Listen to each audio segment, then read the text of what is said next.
Preparados para desenvolvimento de sentimentos, para ter um vilão meia-boca, mas ter muito sentimento, muito aprofundamento para no final ser resetado, porque ainda não é o momento de ter esse desenvolvimento fora da série canônica.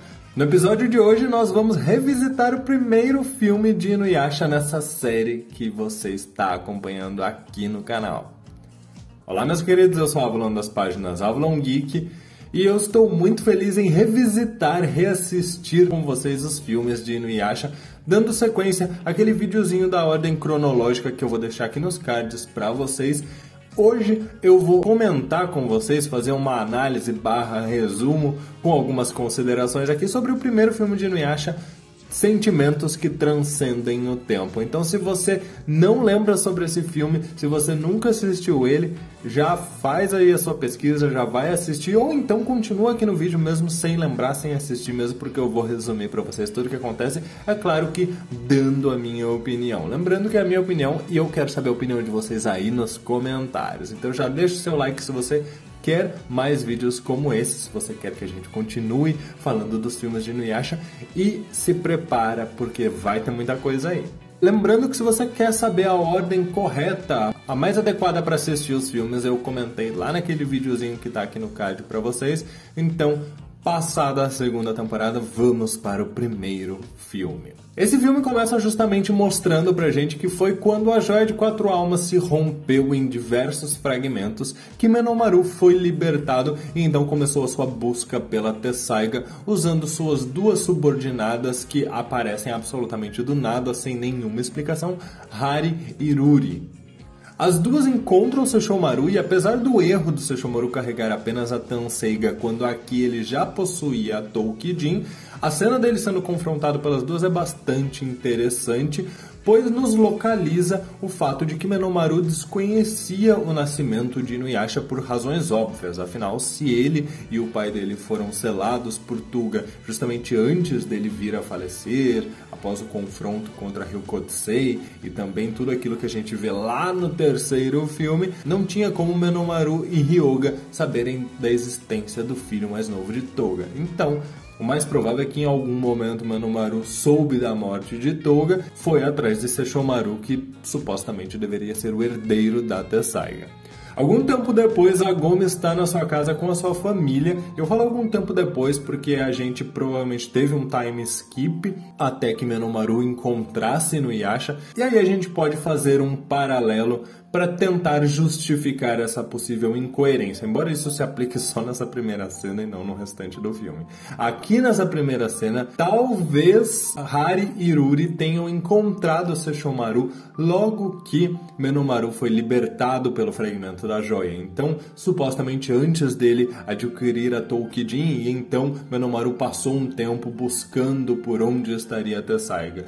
Usando esta justificativa, a gente até faz parecer que essa primeira cena tá tudo certo. O problema são as outras cenas do filme onde Sesshomaru continua sem a Toukijin. Mas vamos lá. A Agome está na sua casa com a sua família enquanto Inuyasha, Sango e Miroki enfrentam yokais escorpiões genéricos.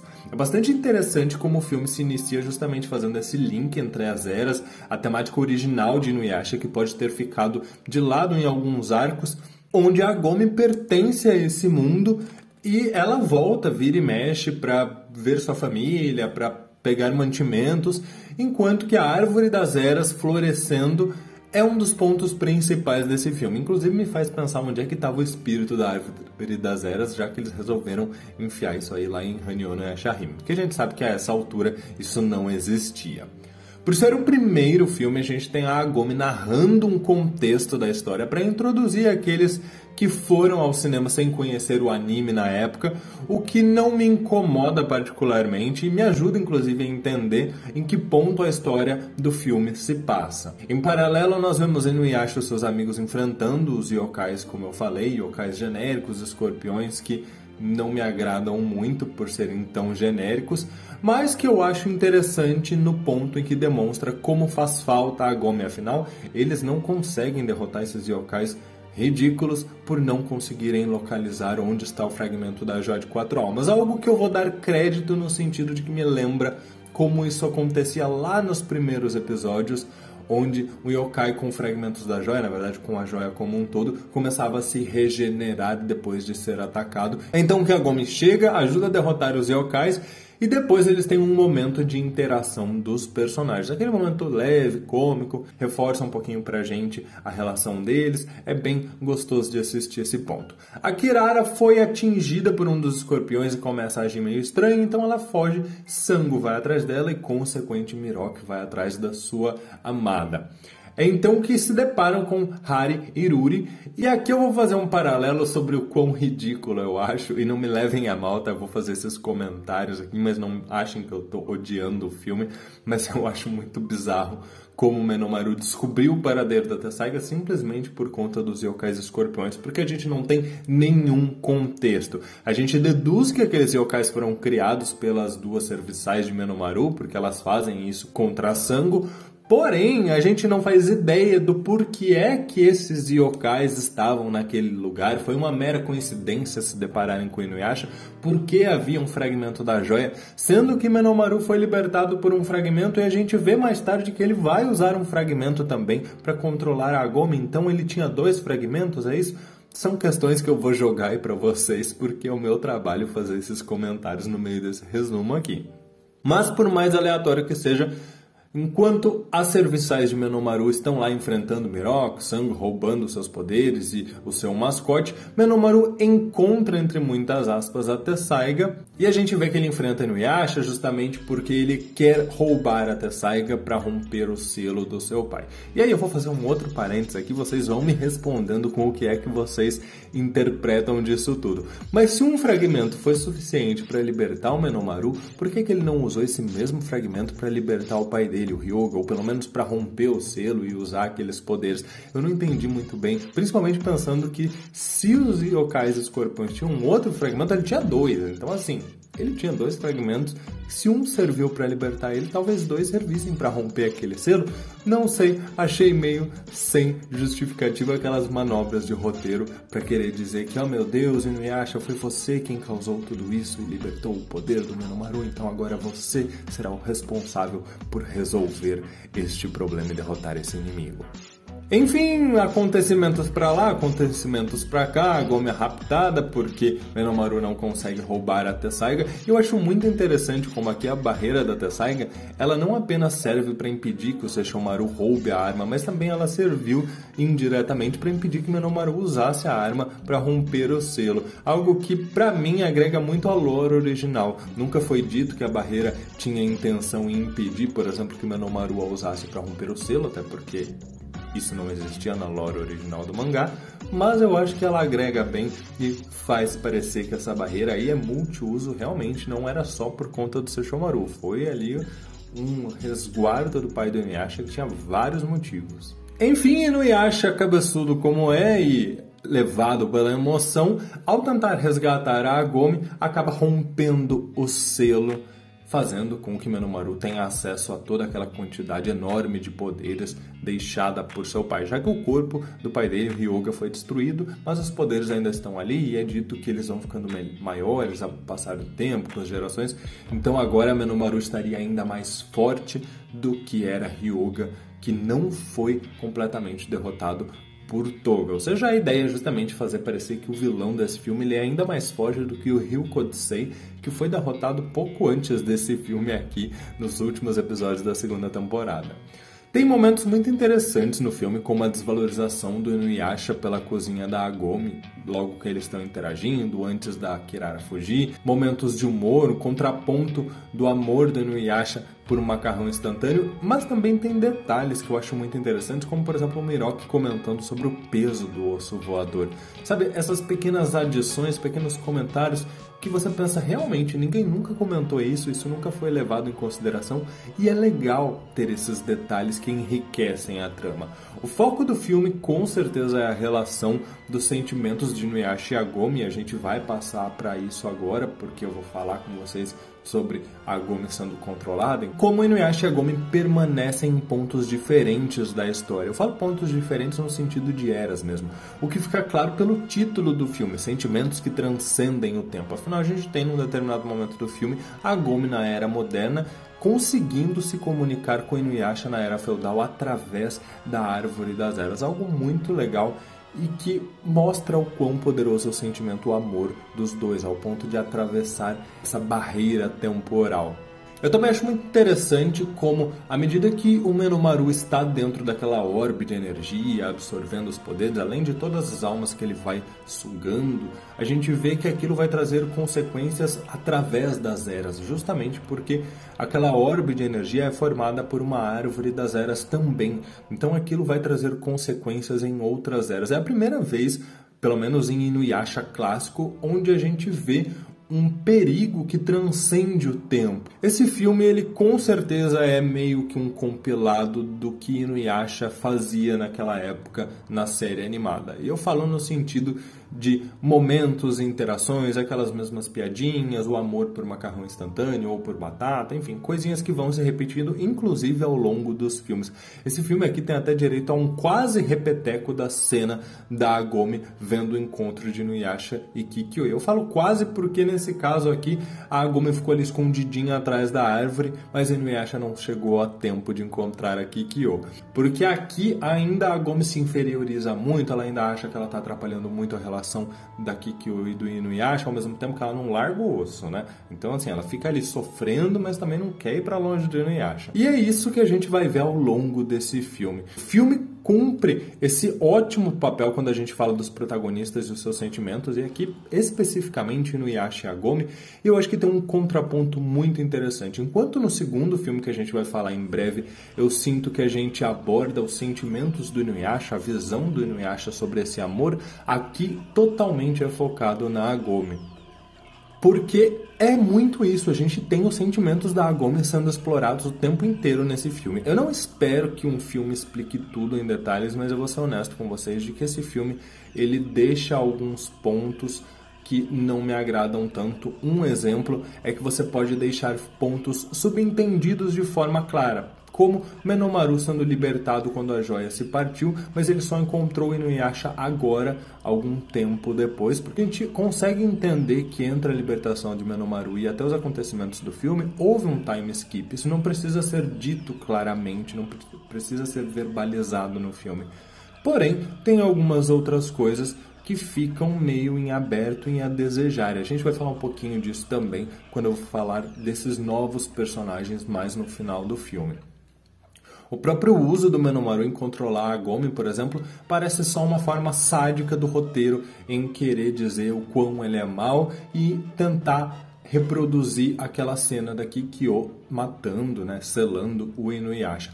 O que para fins de desenvolvimento de sentimento é ótimo, essa cena é linda, é muito pesada, eu acho que funciona muito, mas para uma questão de motivação de vilão, não tem muita motivação.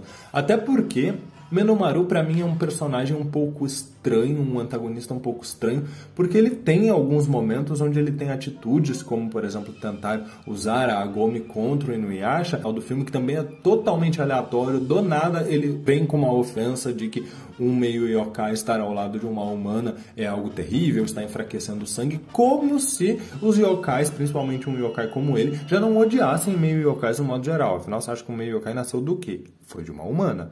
Então, existem alguns comportamentos do Menomaru que eu sei que são para o roteiro mover nesse ponto de desenvolver os sentimentos, abordar os sentimentos da Agome, do Inuyasha, recriar essa tensão do amor dos dois, mas que para fins de vilão e de trama não funcionam muito bem para mim. Bom, eu acho que eles poderiam ter deixado isso um pouquinho mais amarrado, de repente, em relação à motivação, a personalidade do Menomaru, porque os acontecimentos em si são muito bons, mas o que motiva eles é meio fraco para mim. Quando eu falo dessa tentativa de matar Inuyasha pela Agome, claramente é para reproduzir a cena da Kikyo, tanto que a Agome está vestida com as vestes de uma sacerdotisa e ele tem vislumbres da Kikyo enquanto é atingido. Isso acontece bem na frente da Árvore das Eras, então ele fica ali machucado. E então a Kikyo aparece inclusive ali e vai ofendendo a Agome, uma cena que por sinal é incrível. Ao invés de você ter só a Agome se menosprezando, ela começa a se culpar por ter atacado Inuyasha. Aliás, ela consegue se libertar do controle do Menomaru graças a ter ferido o Inuyasha, então ela se preocupa tanto, ela entra tanto em desespero que ela consegue romper aquele controle. Porém, você tem logo depois aquela culpa, aquele sentimento com a Kikyo, vamos dizer assim, a ex do seu atual, jogando um monte de coisa que você concorda, que você julga que é verdade na sua cara e te fazendo sentir abaixo do subsolo. Tanto é que a gente tem uma cena icônica onde a Kikyo grita para a Agome dizendo que Inuyasha e ela nunca deveriam ter se conhecido. E ela grita, vai embora. E nesse momento a Agome cai lá no poço, é bem dramático. Essas cenas são maravilhosas, eu amo isso aqui. Eu amei rever esse filme por esse desenvolvimento, pelos sentimentos. É muito pesado, é muito bom ver, principalmente a gente que já conhece o final, ver o quanto eles passaram, o quanto eles sofreram por teimosia mesmo, por inocência, esse amor, sendo que no final vai dar tudo certo. Porém, a motivação que leva a tudo isso, o roteiro no modo geral, não é dos mais sólidos ao meu ver. Enfim, vamos seguir, porque falando de desenvolvimento, eu também vou comentar com vocês o quão eu acho fofo o Sesshomaru, que não tá nem aí pra volta do Hyuga, mas ele destrói ali as mariposas que tentam se aproximar da Rin. Concluída a absorção dos poderes de Menomaru, ele não vira nada a não ser um bichão gigante que sai soltando poderzinho rosa e gritando ofensas pra lá e pra cá. É onde eu falo que pra mim Menomaru não é um antagonista muito bom, porque ele cria tanto poder pra depois ele ficar ali parado, parecendo um bonecão de posto que só sabe reclamar e soltar poderzinho e não faz nada muito efetivo. Afinal, o que ele queria? Pra que ele queria esse poder? Ah, eu vou querer dominar essas terras. Tá bom, mas então vai fazer alguma coisa, não fica aí parado. Enfim, eu sei que ele tem um exército lá de yokais que brotam do nada, que teoricamente fariam isso pra ele, mas de qualquer forma é meio fraco esse ponto do roteiro pra mim. Mas tem referências aqui, tem coisas maravilhosas desse filme, como por exemplo, o momento em que o Menomaru vai se libertar daquela esfera rosa. Claramente é uma referência à Joia de Quatro Almas se rompendo, porque você tem aquela explosão com vários fragmentos daquela casca, daquele casulo voando para todos os lados. É muito bonito isso de ver. Como eu falei, tem um momento totalmente aleatório do Menomaru criticando a relação de um meio yokai com uma humana, que não vai a lugar nenhum, não serve para nada. E nós temos uma correçãozinha aqui em relação ao meu vídeo de ordem cronológica, o Inuyasha mencionando logo após aquele ataque, ele menciona que na próxima vez ele iria usar a onda explosiva, tanto que ele usa sim a onda explosiva no final e realmente, por mais que ele não diga, prestando atenção visualmente, aquilo parece ser uma onda explosiva com a qual ele derrota o Menomaru. Então, isso confirma a ordem cronológica que eu coloquei, só tira a questão de possível inconsistência, mas permanece sendo um filme logo após a segunda temporada. Inclusive, eu adoro o fato de que nesse filme a gente vê a ponta da flecha que selou Inuyasha presa ainda na Árvore das Eras, inclusive em ambas as eras, e ela é usada para liberar a passagem da Agome, que volta aos braços do Inuyasha após perceber o quão importante ele é para ela e o quanto ela se identifica com a Era Feudal, como o lugar dela também é ali. O vilão some, as serviçais dele também somem, é todo mundo destruído, final feliz para todo mundo, e unindo os poderes de Agome e Inuyasha em uma cena muito bonita para derrotar o vilão. Nos créditos eu gostaria de comentar com vocês que mostra eles consertando o poço come ossos, como também mostra Sesshomaru vendo o local da batalha, onde ele constata que a árvore dos Hyuga foi destruída, como também Menomaru deve ter ficado ali meio preocupado, tipo, eita, Inuyasha tá forte assim, é? E também temos uma cena do Mirox espiando Agome e Sango em águas termais, algo que vai ser reaproveitado lá para o segundo filme. Nos pós-créditos nós temos uma cena de Inuyasha, da Agome e do Puyo, que é comédia. E a minha conclusão sobre o filme, para esse vídeo não ficar enorme, antes de eu falar dos personagens. A animação é um pouquinho diferente da série animada, mas é muito bonita ao meu ver. Eu particularmente gosto muito desse estilo, que tem uns contornos um pouco mais fortes e retangulares, porque me lembra muito o mangá, o traço da Rumiko. É um filme com um roteiro simples no que diz respeito ao vilão, às motivações, a construção do filme em si, mas eu gosto muito das abordagens de sentimentos que ele traz. Eu estava mais preocupado em ver onde tudo isso ia levar em relação aos sentimentos da Agome. Ela ia voltar, ela não ia, ela ia ficar junto com o Inuyasha, ela ia falar que ela gosta dele, não ia.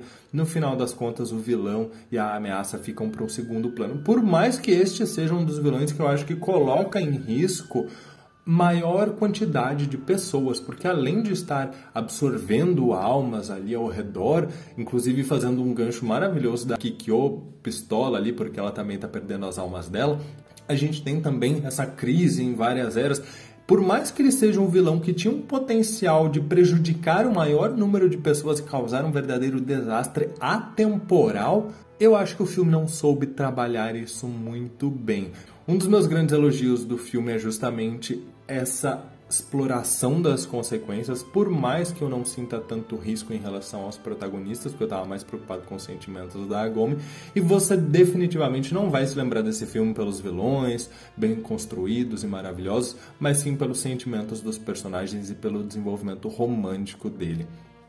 Os personagens, para mim, o Inuyasha e a Agome remetem aos seus comportamentos no início da série, negando seus sentimentos, sendo ambos bastante teimosos, mesmo que todos percebam que eles se gostam, ao ponto de que o próprio Shippo fala isso em voz alta.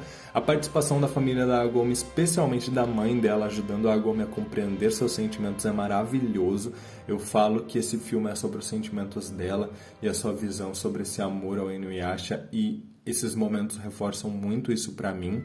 O triângulo amoroso Inuyasha, Agome e Kikyo tá muito presente nesse filme. Eu gosto de ver aquele confronto, as palavras da Kikyo atacando a Agome. Não que eu goste de ver isso em si, mas é porque eu acho um momento muito forte, muito expressivo.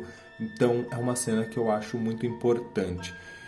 Isso sem falar na interação do Sesshomaru com a Kikyo, que por mais aleatória que me pareça, por ele questionar sobre a sacerdotisa sentir ódio pela Agome ou não, é bastante interessante porque são personagens que não tiveram muita relação na série clássica.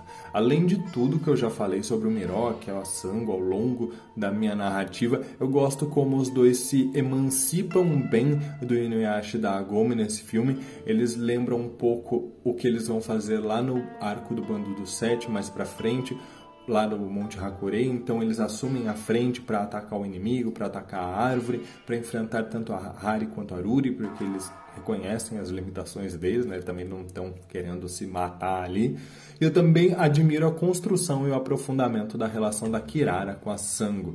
Kirara, ela é perfeita, zero defeitos. Eu gosto muito de ver como a Sango se preocupa com ela, porque a gente tem ela sendo abordada como um personagem, não uma mera mascote. Myuga e Shippo passam meio despercebidos, cumprindo os papéis de Myuga, de contar, fazer o roteiro se explicar sem parecer que está comentando diretamente com o público, enquanto o Shippo vira ali o alívio cômico / montaria para algumas situações. A Kaede é bastante presente nesse filme, como ela não é em alguns outros. E a Aruri e a Hari, que são as servas do Menomaru, são genéricas, que não tem nenhum desenvolvimento, motivação, justificativa, a gente não sabe basicamente nada delas, mas eu acho interessante o paralelo delas roubarem o poder do Miroki e também a companheira da Sango, fazendo parecer que você tem que enfrentar aquilo que até então era algo que você gostava de ver. Então, se você achava o buraco do vento muito forte, imagine se você tivesse que enfrentar o buraco do vento se ele fosse do inimigo. Você acha a Kirara forte? Imagina se ela fosse uma adversária. Eu acho legal esse paralelo que é feito. Menomaru é o ponto mais fraco para mim desse filme. Ele não é um vilão forte, para mim a melhor coisa dele é o design. Ele é só um yokai sedento por poder e até aí estaria tudo bem, mas quando ele consegue esses poderes ele não faz praticamente nada. Ele tem alguns comportamentos que me parecem meio aleatórios, porque o roteiro precisava e não sabia como justificar, então joga na mão do vilão porque ele é mau mesmo. E é isso, pessoal, basicamente é isso. Eu fiz bastante críticas aqui, porque o meu trabalho com esses vídeos é revisitar de uma maneira mais crítica, trazer algumas discussões com vocês, mas eu acho que deu pra perceber que eu gosto bastante desse filme. Ele não é o meu favorito, mas na questão de aprofundamento de sentimentos, ouso dizer que provavelmente é, porque eu gosto muito do trabalho que é feito com os sentimentos da Agome nesse filme. Quero saber a opinião de vocês, então deem bastante like nesse vídeo pra gente chegar com o segundo filme. Comentem bastante o que vocês lembravam, o que vocês não lembravam, se tem alguma coisa que eu falei besteira, opiniões, enfim, tudo sempre com muita educação. Eu tô muito aberto a ouvir a opinião de vocês aqui nos comentários. Muito obrigado por tudo, meus queridos. Estão super convidados a se inscrever, a fazer sugestões de próximos vídeos também. Grande abraço e até mais!